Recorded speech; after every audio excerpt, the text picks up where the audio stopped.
안녕하십니까. 거꾸로 투자하는 쇼킹 부동산입니다. 물가 충격과 거래 충격 시작해 보겠습니다. 영상 전에 구독과 알람 설정 부탁드리겠습니다. 자, 이번 영상은요, 두 가지 소식을 좀 전해드리겠습니다. 첫 번째, 수입 물가 부분이에요. 13년 내 최고치를 기록을 했답니다. 이게 앞으로 어떤 영향을 줄 건지 한번 뒤에서 좀 쉽게 설명을 드리고요. 두 번째, 올해 처음으로 부동산 가격 하락 전환 가능성에 대해서 언론 보도가 나왔습니다. 그거에 대한 근거와 왜 이런 상황이 펼쳐지는지도 좀 쉽게 정리를 드리겠습니다. 자, 첫 번째 10월 수입 물가 지수가 발표가 됐어요. 자, 지금 물가 때문에 난리죠. 미국 같은 경우는요, 30년 만에 최고 물가 상승률 나오면서 대통령이 직접 나서 물가 잡겠다고 지금 선언을 했어요. 이주랑 운해 총재도 물가 높은 상승률이 당분간 지속된다고 이야기를 했고, 기재부도 글로벌 인플레이션 우려가 지속되고 있다고 현재 물가 불안에 대해서 강조를 했습니다. 자, 지금 전 세계적으로 특히 경제가 회복된 국가 중심으로 인플레이션 공포가 점점 현실화되고 있거든요.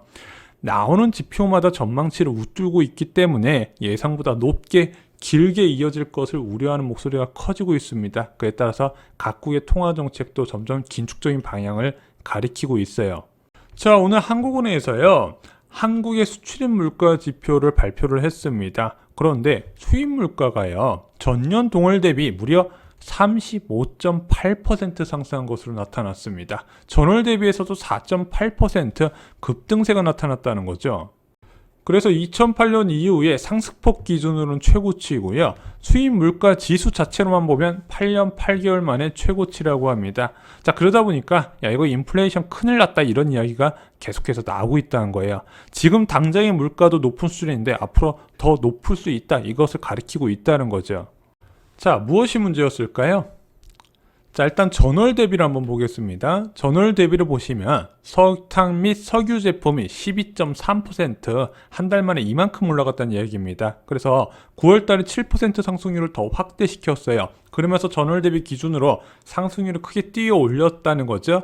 전년 동월 대비로 봤더니 무려 114.7% 상승한 것으로 나타납니다. 문제는 석탄 및 석유 제품뿐만 아니라 화학 제품 40%, 1차 금속 제품 57.9%까지 전체적인 원자재 가격 급등세가 수입 물가 지수에 반영이 되고 있다는 거죠. 그 중에서도 두 가지 원인을 꼽으면 유가와 환율이라는 거죠.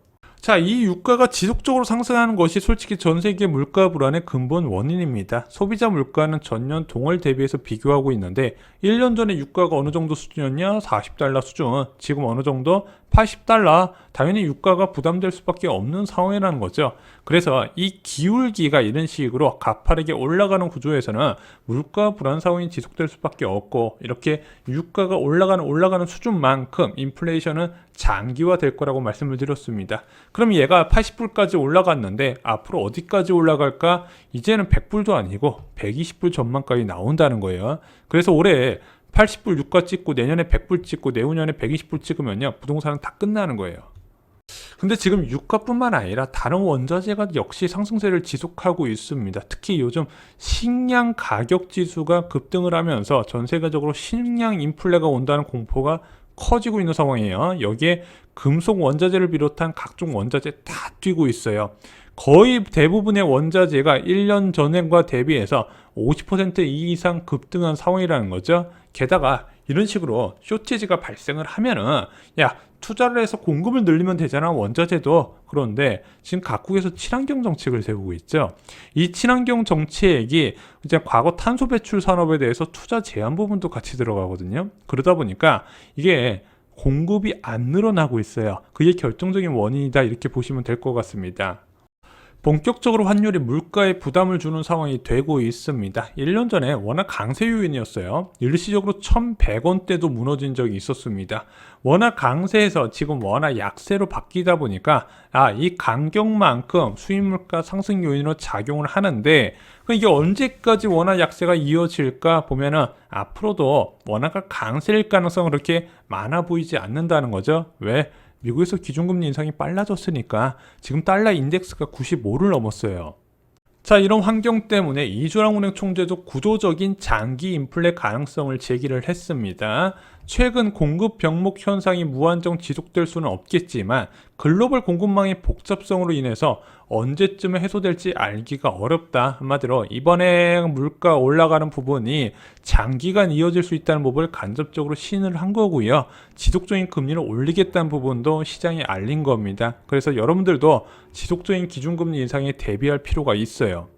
야, 무주택자들이 대비할 것이 있나요?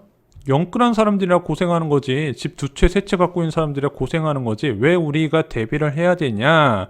일단 전세 시장의 급격한 위축을 대비하라고 많이 말씀을 드렸습니다. 이렇게 급격하게 지중금리를 올리게 되면요, 매매뿐만 아니라 전세 가격도 같이 떨어질 수 있는 구조예요. 그래서 매매 가격 대비 높은 전셋집은요, 대책을 마련하시기 바랍니다.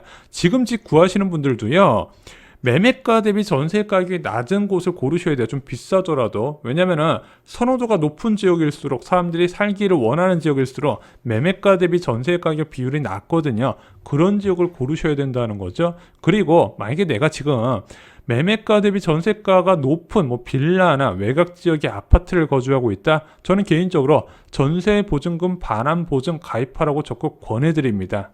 그리고 새로 전세 계약하시는 분들, 특히 빌라나 오피스에 들어가시는 분들은요, 허그에다 먼저 지역 대리점에 연락하셔서 전세 보증금 반환 보증 가입 가능한지 체크하고 가계약금 넣으셔야 됩니다. 그거 절대 잊지 마세요. 나중에 크게 문제될 겁니다. 자, 두 번째 소식 보겠습니다. 서울 외곽 지역 집값 상승률 위축 양상, 올해 하락 전환 가능성도, 이런 기사가 나왔습니다. 자, KB국민은행 리보부동산이 발표한 주간 주택시장 동향 자료에 따르면 지난 8일 기준 서울 아파트 가격은 전주 대비 0.19% 상승하며 3주 연속 상승폭을 축소시키고 있다. 그런데 서울 매수의 지수가 68.6으로 지난주 대비 하락하면서 7주 연속 하락세가 나타나는데, 특히 강북 지역은요 13.5포인트 낮은 61.4로 떨어졌다고 합니다. 그래서 일각에서는 중저가 아파트부터 하락 전환할 수 있다는 가능성도 언급이 되고 있어요. 원래 주택가격이 떨어질 때 투자 수요가 많은 강남 고가 아파트부터 떨어지는 거 아니냐? 왜 외곽 지역에 있는 중저가 아파트 떨어진다고 하는지 그 부분도 좀 설명을 드리겠습니다. 자, 기사에서는 가장 중요한 원인으로 두 가지를 꼽았습니다. 이거 먼저 좀 간략하게 설명을 드릴게요. 먼저 대출 규제 강화 부분, 대출을 못하게 하니까 못 사더라. 게다가 고점 인식도 좀 있는 겁니다. 그러면서 30대 매수세가 감소했는데, 그동안의 서울 지역 같은 경우는 30대 이하가 서울 지역의 매수 주도 세력이었는데 이 사람들이 빠져나가면서 거래 급감이 늘어났다는 거죠. 자, 그런데 올 초하고 작년 말에 30대가 집중적으로 매수한 아파트가 어디다? 바로 노원 지역의 아파트를 많이 샀다는 거예요. 자, 왜 이 지역을 콕 집어서 샀냐? 재건축 기대감이 있었거든요.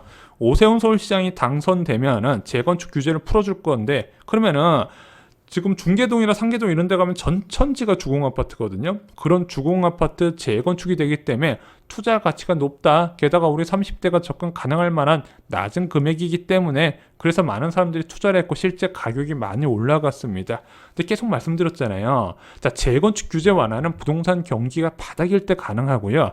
지자체에서 풀어줄 수 있는 규제 완화 부분이 있고 중앙정부가 풀어줘야 되는 부분이 차이가 있는데, 재건축 규제 완화 부분은요, 오세훈 서울시장도 하기 힘든 부분이에요. 그래서 막상 사놓고 보니까 재건축 진행 이야기는 하나도 없고 계속해서 고점 논란 나오면서 그 전에 사놨던 사람들이 계속 매물을 싸게 던지네. 그러면서 가격이 하락하고 있다는 거죠. 좀 막차탄 거예요. 자, 그리고 30대 수요 감소에 가장 크게 영향을 준 곳이 저는 개인적으로 신용대출 한도 축소라고 보고 있습니다. 올 이제 9월부터 신용대출이 연봉 한도 이상으로 안 돼요. 막혔어요. 근데 이 신용대출이 부동산 시장에 적지 않은 영향을 줍니다. 도깨비 방망이라고 말씀드렸죠. 갭투자나 실수요자 모두 다 이 신용대출을 활용해서 주택을 사는데 많이 쓰는데, 어차피 전세보증금과 주택담보대출은 정해져 있어요. 그럼 이 신용대출이 많이 되면 많이 될수록 수요가 늘어날 수 있는 부분인데, 그 올 상반기까지 이 신용대출을 너무 많이 풀어줬죠. 그러다 보니까 수요가 늘어났는데 이것을 확 잠가버리니까 수요도 급감을 했다는 거죠. 그리고 이제 수요자들이 좀 똑똑해졌어요. 야, 물가 오르고 당연히 금리 오르면 부동산은 조정받겠지. 그래서 일부 언론들이 야, 기준금리 인상하면 집값 안 잡힌다. 전문가들이 회의적이라 그랬다. 그럼 네가 다 사라, 이렇게 얘기가 되는 거죠. 우리는 안 믿는다. 사람들이 부동산 가격과 기준금리의 연관에 대해서 전문가들보다 더 잘 아는 거예요. 아직 하락까지는 시간이 많이 필요합니다. 당연하죠. 지난 7년 동안 주택가격이 지속적으로 상승해 왔습니다. 중간중간에 고비고도 있었고 하락장도 있었지만 끝까지 보유한 사람은 다 웃었어요. 그렇게 굳어진 아파트 불패 신화가요. 단순하게 몇 달 거래 끊겼다고 가격 조금 하락했다고 절대 깨지질 않는다는 거죠. 하지만 아파트에 대한 믿음이 깨지면은요, 그때부터 감당하기 어려운 상황이 펼쳐질 겁니다. 아파트에 대한 믿음은 어떻게 깨진다? 물가가 불안해지면서 지속적으로 금리가 올라갈 때 깨질 수 있다는 거죠. 부동산 가격은 웬만해선 떨어지지 않습니다. 하지만 지금은 떨어질 수 있는 굉장히 특수한 상황이 왔다는 거죠. 그것을 받아들여야 돼요.